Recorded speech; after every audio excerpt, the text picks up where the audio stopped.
Hello बच्चों, make it easy online platform पर आप लोग का बहुत बहुत स्वागत है। तो आज हम बात करेंगे सीबीटी 1 2025 जो लेटेस्ट वैकेंसी आई है आरआरबी जेई का, उसका सीबीटी 1 कब हो सकता है, कितना टाइम हमारे पास है, किस तरीके से हम लोग प्रिपेयर कर सकते हैं इस बचे हुए टाइम में, इस बचे हुए टाइम का यूटिलाइज हम लोग कैसे कर सकते हैं। हर एक चीज के बारे में हम लोग तभी तो बात कर पाएंगे जब हमें टाइम पता होगा कि लगभग लगभग हमारे पास कितना टाइम है। तो चलिए कुछ पैटर्न देखते हैं कि 2019 में जब पेपर हुआ था, 2025 में जब 2024 में जब पेपर हुआ था, उसका पैटर्न क्या था, क्या वो सेम था? क्योंकि अगर 2019 और 2024 का पैटर्न सेम है तो कहीं ना कहीं 2025 में भी वो वही पैटर्न दोहराएगा। जिस हिसाब से जितना जितना टाइम उसने उस टाइम हमें दिया था 19 और 24 में, लगभग एक्सपेक्टेड है कि उतना ही टाइम हमें कहां दिया जाएगा, 2025 में भी दिया जाएगा। तो चलिए देखते हैं, सबसे पहले एनालाइज करते हैं चीजें, उसके बाद जो हमारा अजम्पशन है वो लगाते हैं कि सीबीटी 1 कब हो सकता है, कितना टाइम हमारे पास है। तो सबसे पहले बात करते हैं 2019 की। तो 2019 की अगर हम बात करें तो 2019 में अगर हम नोटिफिकेशन की बात करें तो वो आया था लास्ट दिसंबर में, यानी जनवरी ही समझ लो इसको। तो जो हमारा एप्लीकेशन स्टार्ट हुई थी भरना और फॉर्म जब आपके पास लास्ट डेट उसकी थी जब बंद हो गए थे, तो 2 जनवरी से स्टार्ट हुआ था भरना, 31 जनवरी, यानी पूरा का पूरा आपको एक महीना दिया गया। ठीक है, पूरा का पूरा कितना दिया गया आपका, एक महीना, यानी कि 30 दिन दिए गए। तो दिसंबर में आया था, लास्ट दिसंबर है तो जनवरी हम समझ सकते हैं, तो यानी पूरा का पूरा एक महीना हमें फॉर्म भरने के लिए दिया गया था जनवरी में। एडमिट कार्ड रिलीज कब हुआ था? 18 मई में। तो अगर मैं जनवरी से मई तक जाऊं तो इसका मतलब मेरे को यहां पर जो गैप मिला था वो कितने महीने का मिला था? 4 महीने का।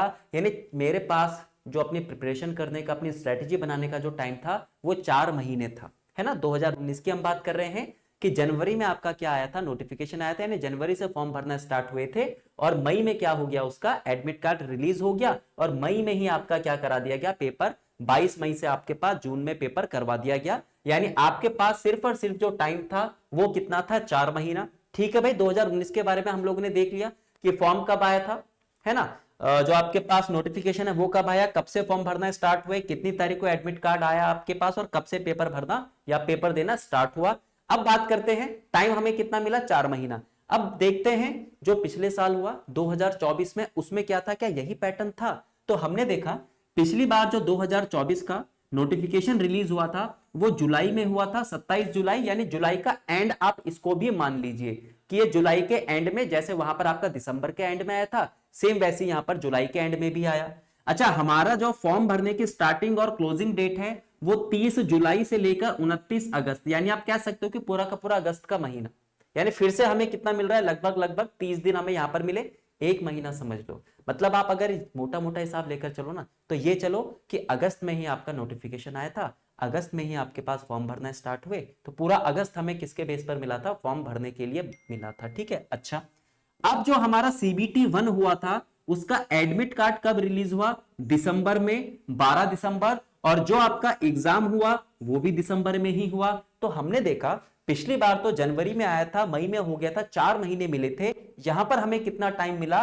तो देखो पूरा अगस्त, अगस्त में आपका स्टार्ट हुआ था फॉर्म भरना, 12 दिसंबर से या फिर 16 दिसंबर से आपके एग्जाम स्टार्ट हो गए, यानी यहां पर भी हमें कितने महीने मिले? 4 महीने।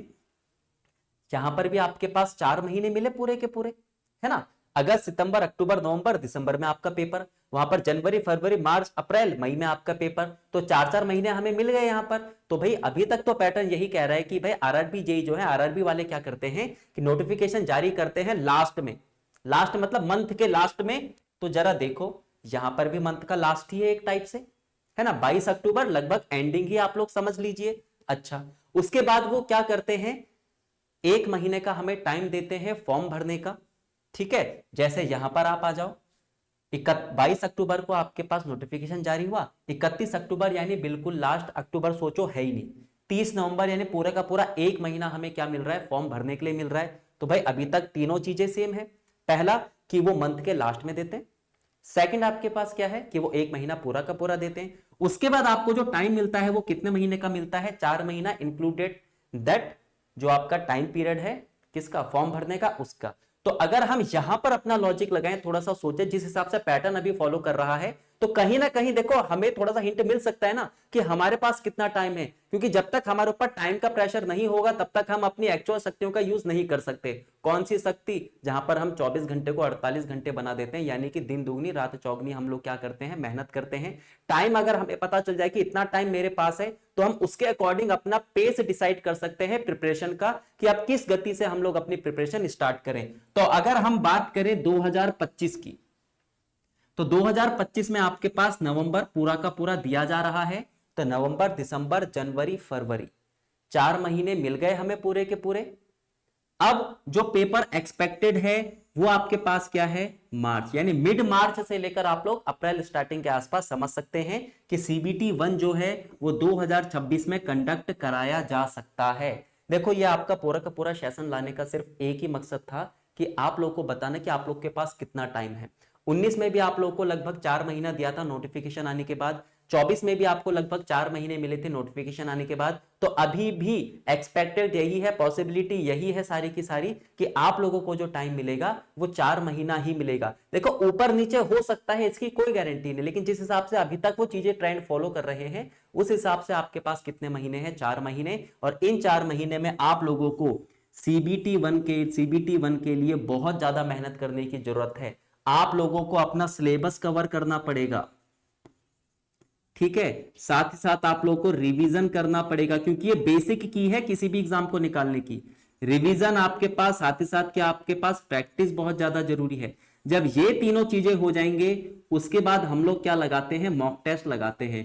तो ये 4 मेन फैक्टर हैं जो आप लोगों को करने हैं। सिलेबस कवर करना है टाइम पे, रिवीजन आप लोग को करते रहना है, प्रैक्टिस आप लोग को करती रहनी है, क्योंकि ये 3 चीज आपको बताते हैं कि आप लोगों की चीजें जो है वो कवर है, तो आप लोग के पास कॉन्फिडेंस है कि हाँ मैं कर सकता हूं।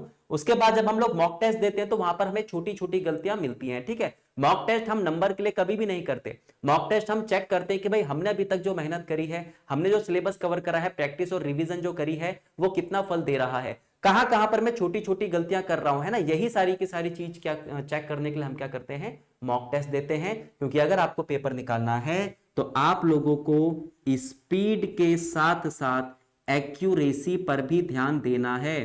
सिर्फ क्वेश्चन करने से नंबर नहीं मिलता, क्वेश्चन को सही करने से नंबर मिलता है। सिर्फ क्वेश्चन सही करने से आप लोग का मेरिट में नाम नहीं आ सकता। क्वेश्चन को सही करना है गिव दिए हुए टाइम में सारे के सारे क्वेश्चन में, तब जाकर मिलता है आपका मेरिट में नाम, ठीक है। तो अगर आप लोग का सिलेबस कवर नहीं है, अगर आप लोग अभी तक यही सोच रहे हो कि जब आपके पास डेट आएगी तभी हम प्रिपेयर कर रहे हैं, तो आप लोग बहुत पीछे हो जाओगे। आज से, अभी से अगर आप लोग कर रहे हो इससे पहले से स्टार्ट तो बहुत बढ़िया चीज है, लेकिन अभी तक आप लोगों ने अगर स्टार्ट नहीं करा है तो आज और अभी से आप लोग क्या कर लीजिए, स्टार्ट कर लीजिए। हम आप लोग की हेल्प करने के लिए हमेशा तैयार है। अगर आप अपने आप करना चाहते हो तो बहुत बढ़िया, लेकिन अगर आपको लगता है कि बिल्कुल गाइडेंस वे में मुझे करना है, बिल्कुल बेसिक और कॉन्सेप्चुअल चलना है, जहां पर बाद में मेरी स्पीड भी बन जाए, साथ ही साथ एक्यूरेसी भी आ जाए, इन चीजों के लिए आपके बेसिक और कॉन्सेप्ट कवर होने चाहिए, एकदम आपके पास क्रिस्टल क्लियर होने चाहिए, तभी जाकर आप किस पर ध्यान दे सकते हो, स्पीड और एक्यूरेसी पर, है ना। वो बात की चीज है। बेसिक और कॉन्सेप्ट यहां पर काम आते हैं जब हम सिलेबस रिवीजन और प्रैक्टिस करते हैं। मॉक टेस्ट के टाइम पर हम लोग क्या लगाते हैं, अपनी स्पीड लगाते हैं। लेकिन जब तक आपके बेसिक और कॉन्सेप्ट क्लियर नहीं है ना, बिल्कुल बेसिक तरीके से आपने सारे के सारे टॉपिक कवर नहीं करे हैं ना, तो हमेशा आपको दिक्कत होती रहेगी, ठीक है। तो अगर आप हमारे साथ जुड़कर प्रिपरेशन स्टार्ट करना चाहते हैं सीबीटी 1 की, तो मेक इट इजी मैकेनिकल आप लोगों के लिए लेकर आया है एक स्पेशल बैच। अगर आप लोगों ने एएलपी का भरा है तो उसके लिए भी है, कॉम्बो बैच है, ठीक है, ध्यान रखना। एएलपी प्लस आपका जेई, अगर आपने दोनों एग्जाम भरे हैं तो आपको भी पता है कि भाई पीवाई की सीरीज देखो आपका डेली चल ही रही है सुबह 10 बजे, ठीक है, जहां पर आपको पैटर्न भी साफ साफ पता चला है कि किस किस लेवल का एग्जाम पूछा जा रहा है। एएलपी और जेई में बहुत ज्यादा डिफरेंस तो है ही नहीं। तो अगर आपने दोनों भरे हुए हैं तो ये आपका कोर्स जो है वो दोनों में काम आएगा, एएलपी में भी और जेई में भी।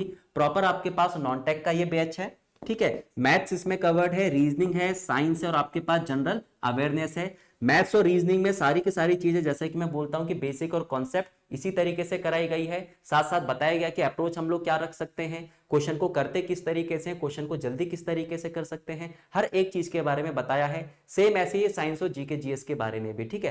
प्राइस की बात करें तो फिलहाल 50% ऑफ चल रहा है, 1200 का आसपास ये है। MIE 50 अगर आप लगाओगे तो 599 का ये कोर्स आप लोगों को पड़ेगा, ठीक है। तो make it easy mechanical app पर जाकर आप लोग परचेस कर सकते हैं, ठीक है। डाउनलोड कीजिएगा प्ले स्टोर पर जाकर, उसके बाद आप जैसी ऐप ओपन करेंगे ये कोर्स आपको दिखेगा, उसके बाद आप परचेस कर सकते हैं। और आज अभी से ही आप लोग क्या कर सकते हैं, अपनी प्रैक्टिस स्टार्ट कर सकते हैं, अपना सिलेबस कवर करना स्टार्ट कर सकते हैं, अपनी प्रिपरेशन स्टार्ट कर सकते हैं। साथ ही साथ उसमें गाइडेंस सेशन भी है जहां पर आपको हेल्प मिलेगी कि किस तरीके से हम लोग कवर करेंगे। ठीक है, तो फिलहाल आज के सेशन में इतना ही, मिलते हैं आपसे अगले सेशन में। बाकी कोई भी क्वेरी, कोई भी अगर आपके पास डाउट है तो आप लोग या तो मेरे टेलीग्राम चैनल पर बोल सकते हैं, जुड़ सकते हैं, अतुल सर MIE।